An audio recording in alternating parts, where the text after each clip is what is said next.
Betul-betul menyesakkan dada kita semua, saudara-saudaraku. Kita semua sudah menyaksikan ya cuplikan detik-detik Kiai Haji Yahya Kholil Stakuf menangis sesenggukan. Entah apa yang dirasakan beliau. Ini hari ini.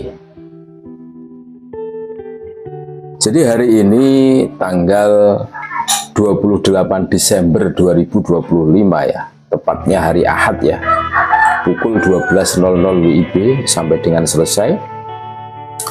Pondok Pesantren Miftahus Sunnah, kediaman Rois Am PBNU, Jalan Gedung Tarukan nomor 100 Kota Surabaya.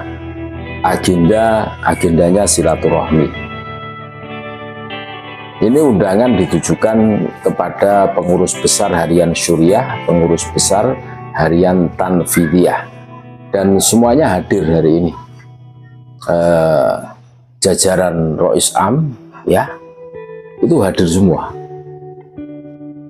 Terus Tanfidiyah juga hadir, termasuk Pak Fahru Rozi kelihatan hadir, Prof Nuh juga hadir, dan tidak ketinggalan Kiai Anwar Mansur ya, Mbah War.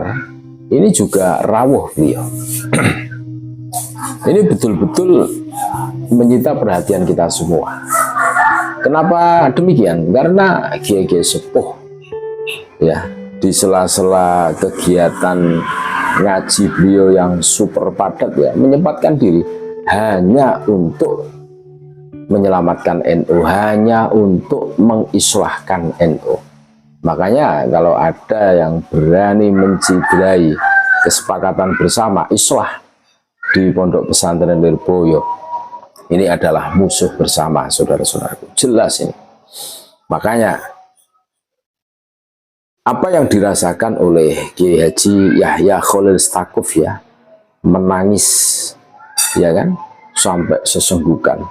Ini bukan air mata buaya, ini serius, ini betul-betul luapan dari lubuk hati beliau yang paling dalam. Kami merasakannya. Loh, bagaimana tidak menyesakkan dada? Baru kali ini dalam sejarah NU ada Rois Am memecat Ketua Umum Tanfidiyah dengan alasan yang diada-adakan. Bahkan tuduhannya itu mengarah ke pidana, tanpa diberi kesempatan untuk tabayun klarifikasi. Padahal sudah berusaha untuk transparan, terbuka. Entah apa yang ada di benaknya. Memang kalau kita cermati, saudara-saudaraku, tipikalnya Jongo Syakabib itu memang raja tega, sebagaimana junjungannya. Ya mungkin karena adat istiadatnya itu beda, adat istiadat Tarim dibawa ke sini kan. Ya sampai detik ini kan Tarim Yaman itu kan berkonflik. Iya kan? Sesama kabilah itu berkelahi. Entah apa yang diperebutkan, ya faktanya seperti itu sih. Nah, mereka itu raja tega. Dan ini menjadi tolak ukur kita semua untuk menentukan jawaban, untuk mencari jawaban dari apa yang terjadi. Iya, seharusnya kan kalau memang betul-betul ulama ya, menuduh orang tanpa adanya bukti itu kan namanya fitnah.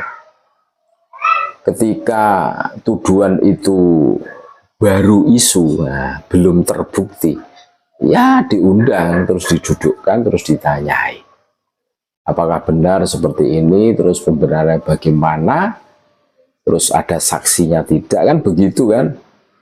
Bukan asal nuduh jedar-jedar, terus dipubliskan, terus bikin surat pemakzulan. Lah ini mungkin salah satu yang menyebabkan Gus Yahya Khalil Stakuf ini adalah itu. Dan kita semua tahu bagaimana Gus Yahya Khalil Stakuf ini hiroh semangatnya untuk menyatukan NU, untuk menjaga NU itu luar biasa, patut kita apresiasi, patut kita beri acungan jempol, saudara-saudaraku. Buktinya apa? Himbauan, seruan dari Dewan Kesepuhan, Kiai-Kiai Sepuh, Mustasar, ini dari mulai Ploso, Tebuireng, Lirboyo, ditindaklanjuti. Tidak pernah absen, hadir terus beliau. Berbeda dengan kubu sebelah. Makanya kenapa kami mengatakan ini tentang pola pikir yang berbeda, saudara-saudaraku. Kalau Gus Yahya Khalil Stakuf itu rekam jejaknya itu dikatakan jongosnya Habib, ya enggak begitu sih. Memang gayanya seperti itu beliau tuh. Ya buktinya di tahun 2017 itu beliau mengatakan mengunggah dalam status di Facebooknya itu, di media sosialnya itu kan, yang berjudul Kanjeng Doro itu. Dan itu sampai sekarang tidak dihapus, masih bisa di cross check. Ini membuktikan saudara-saudara bahwa beliau itu tidak mukibin, ya karena mengimbangi saja menurut kami. Ya, dari fakta-fakta seperti inilah, terus kubunya Rois Am ini bagaimana? Rata-rata kan mukibin semua, hampir yang berada di kubu Sultan ini mukibin. Makanya nggak kaget ketika himbauan seruan dari Kiai-Kiai Sepuh itu nggak diindahkan. Mungkin sudah terpapar doktrin Habib bodoh satu itu lebih mulia atau bisa mengalahkan 70 Kiai yang alim. Jadi yang didengarkan itu ya Habib itu, suara Habib. Suara Kiai-Kiai pribumi ya tidak didengarkan. Terus model mereka mencaci maki, menghina Kiai seenak semaunya sendiri tanpa punya beban moral, beban merasa berdosa, seakan-akan kan seperti itu. Nah ini mungkin inilah terus polemik yang terjadi di internal PBNU yang menyita perhatian semuanya, dan semuanya tahu bagaimana situasi dan kondisi kepengurusan PBNU hari ini. Gus Yahya sudah open, sudah memasrahkan keputusan kepada Kiai-Kiai Sepuh, Mustasar, ya kan? Tapi yang kubu sebelah ini abot alot, diundang tidak pernah datang, ya kan? Malah bikin agenda sendiri, terus wah, nggak karu-karuan kan? Tapi alhamdulillah sudah islah. Mudah-mudahan pertemuan hari ini ya di kediamannya Rois Am ini di Surabaya ya, hari Ahad tanggal 28 Desember 2025. Ini ada kesepakatan bersama dan semuanya itu hadir itu. Kami ingin PBNU itu menyatu kembali. Ya, walaupun kelihatannya itu ger-geran ya, menyatu kumpulan hari ini. Akan tetapi tindak lanjut tentang percepatan muktamar itu kalau bisa ya segera mungkin. Nggak usah nunggu lama-lama karena indikasi terjadi sesuatu lagi, terjadi chaos lagi ini besar ini. Makanya harus dipercepat agar muktamar yang ke-35 ini bagaimana segera terrealisasi, saudara-saudara.